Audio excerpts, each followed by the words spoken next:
आपण पाहत आहात सत्य व रोखठोक न्यूज चॅनल महावृत्त न्यूज. आवाज तुमचा, ताकद आमची.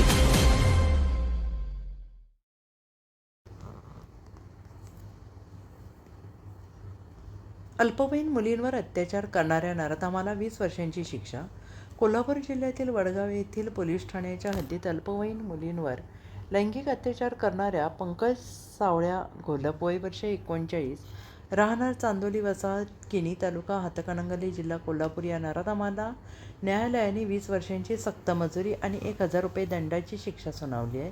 वडगाव येथील विशेष पोक्सो न्यायालयाचे न्यायाधीश माननीय S. तांबे यांनी हा ऐतिहासिक निकाल दिला.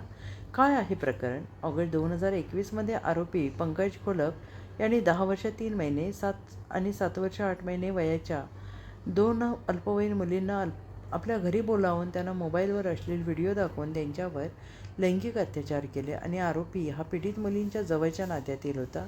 पीडित मुलींनी या घटनेची माहिती घरी दिल्यानंतर वडगाव पोलीस ठाण्यात 26 ऑगस्ट 2022 रोजी गुन्हा दाखल करण्यात आला.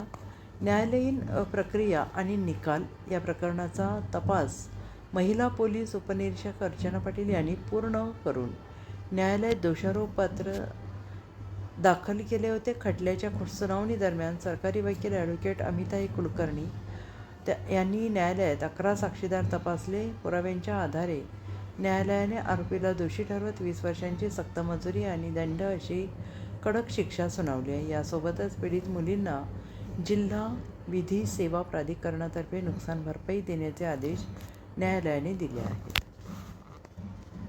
महावृत्त न्यूज चॅनलला लाईक करा, शेअर करा आणि सबस्क्राईब करा.